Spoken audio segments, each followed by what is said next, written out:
Last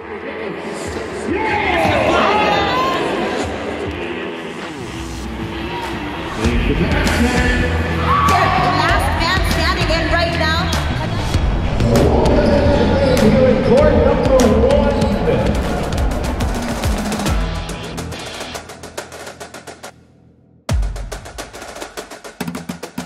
Ready na ba kayong makilala? Ready na ba? Ladies and gentlemen of the San Antonio Spurs, Jeremy Sohan.